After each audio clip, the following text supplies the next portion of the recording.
Hey everybody, Jake here from Bearded Gear, and as you can see, I'm on another hike today.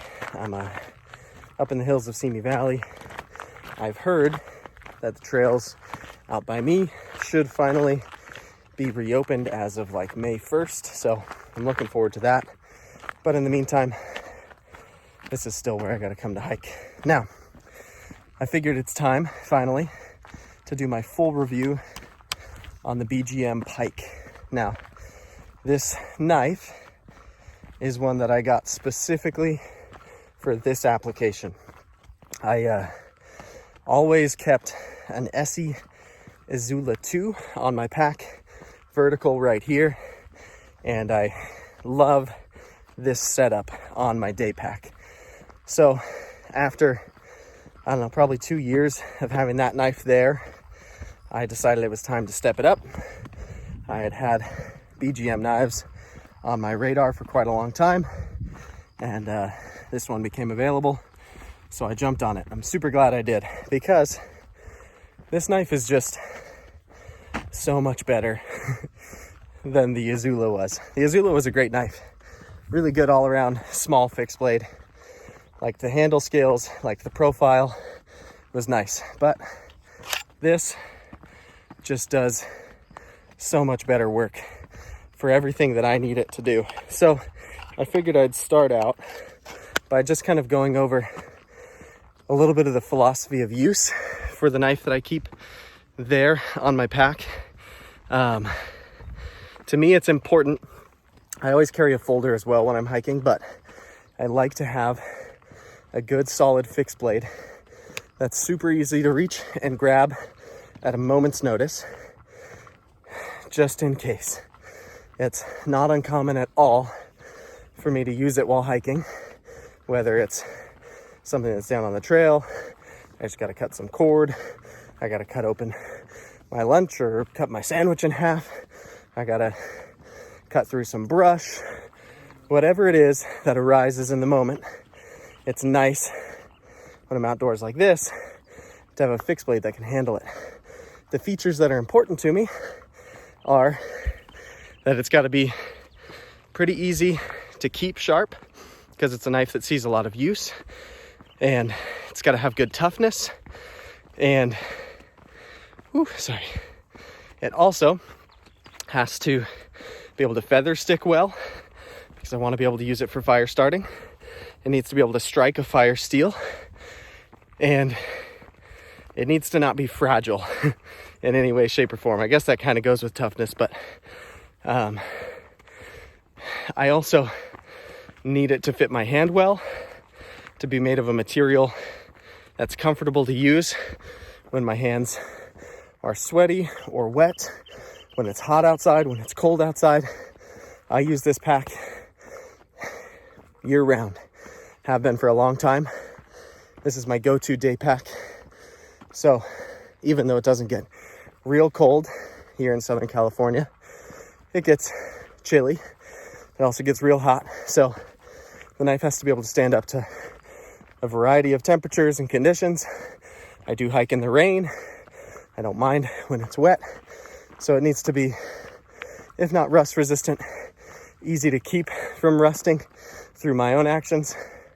So yeah, this knife, because of its grind setup, handle material, steel choice, all around, this is, to me, ideal for this specific application. On top of that, it's got to have really, really good retention, because if I'm carrying vertically, like so, it's really important that it doesn't come falling out of the sheath. And although I'm not an avid trail runner, I'm more of a hiker, it's not that uncommon for me to run sections of the trail, and every now and then I do get out on a proper trail run, and this is still the pack that I carry for that. So when I'm moving and shaking and everything is bouncing up and down a lot, this knife's got to stay put.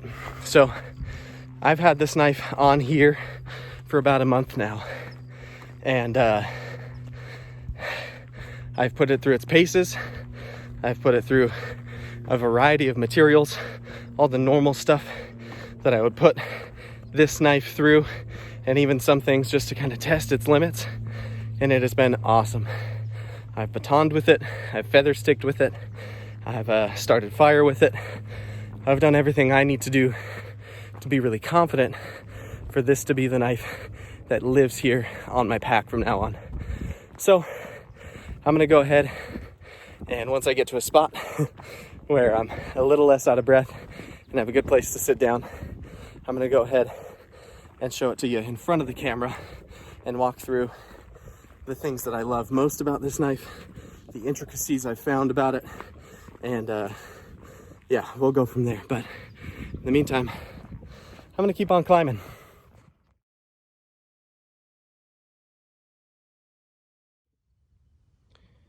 All right, so here is the Pike once again in front of the camera, so you can really see and admire all of its attributes. Now, I feel like this knife is just perfect for what I want out of it.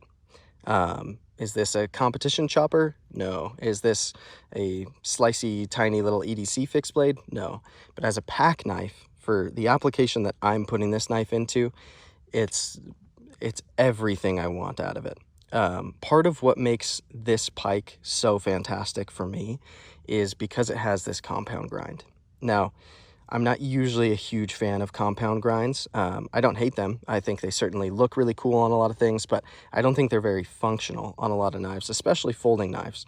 But here, this compound grind makes absolute sense to me, because on the main kind of cutting portion of the blade, where I'm going to be doing all of my push cuts, where I'm going to be going through material, feather sticking, that kind of stuff, I have this awesome hollow grind that's really thin behind the edge, like very actually thin behind the edge, and is sharpened to an awesome edge, but it stays thin for a while because it's a tall hollow grind, and it cuts through material like I wouldn't have believed before actually having it. It's fantastic for feather sticking, for doing precise small cuts, for skinning the bark off of a branch, whatever it is that you're trying to do.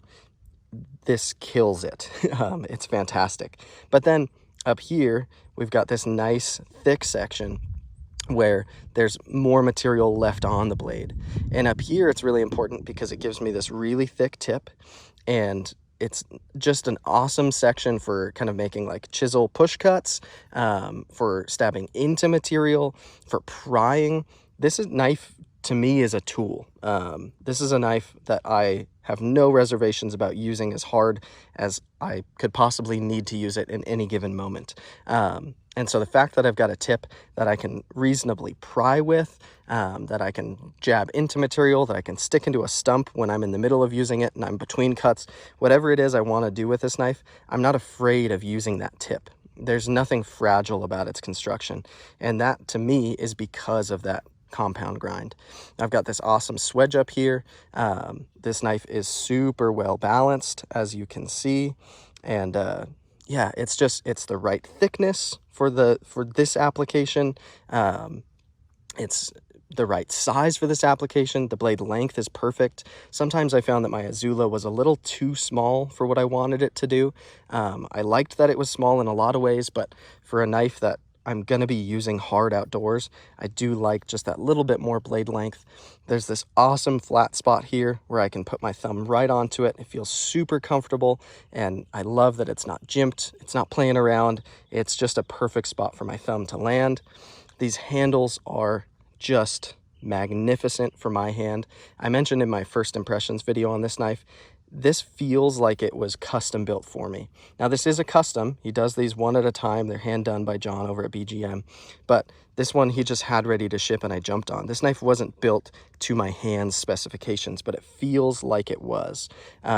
This handle makes so much sense to me. It's rounded just the right amount. It's got these awesome kind of milled sections in here that are ground in to give it more traction. The micarta is awesome material. It feels grippy in just the right amount, or just the right amount of grippy. The contour of it makes sense.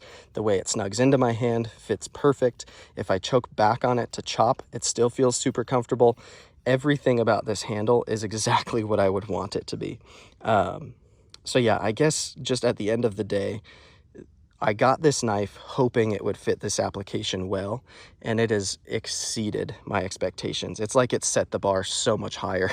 I don't think there's anything else out there that could go on my pack, vertical carry, the way I like to have my kind of day hike knife, that could be as good as this knife is for that. It's just so perfect for what I want it to be, and it functions so well at everything I've done to it so far. And I've been really impressed as well with this 80 CRV2. I've never had a knife in this steel before, and it's done awesome. It's held its edge really well. I've stropped this knife once because I used it pretty hard that day. It came right back to every bit as sharp as it was right when I got it from John, and he puts amazing edges on things. It feels super tough. I haven't had any kind of weird flexing or chipping or rolling, or nothing has gone wrong so far. And this is his entry steel option. This is the basic one. So who knows, maybe one of these days I'll get something from him in 3V or something cool like that. But for my beater user tough knife, this just, it's perfect. So I can't say enough good things about it. What's amazing to me too is John's still a really young guy. He's only been doing this for a couple of years, and so I'm really excited to see kind of what becomes of BGM Knives. I imagine that there are some really cool things in the future for him. If he's doing this amazing of work at his age with the limited experience that he has, give him a few more years, and I imagine BGM is going to be a serious name with real recognition that everybody knows, because it's already starting to kind of catch on from what I see. I see more and more people getting and enjoying his knives, but it's such a, he's kind of a sleeper of a maker at this point. Not enough people know about him because his work is just, it's amazing. I really, really love this knife, and it will not be my only BGM knife. I'm definitely going to be getting more from him for other applications, but this will be my designated pack knife for a very long time because it's just perfect at it. So there you have it. That is the BGM Pike. This is going to be my kind of final review. You'll probably see this knife featured on my channel because I'll be using it like crazy, and I'm going to be shooting a lot while hiking, so it's going to be on my pack. But I figured it was time to go ahead and do a full review now that I've actually put it through its paces, and it has passed every single test I've thrown at it with flying colors, and I've even tried to be a little bit mean to it, and it's just eaten everything up. And yeah, I love this knife so much. So thank you so much to John from BGM for making such an awesome product, and thank you guys for watching and checking it out. If you haven't looked at what he has available, or if you don't follow him on Instagram or anything like that, check him out, because he is so worth having your attention. This is he's going to be a big deal, I bet.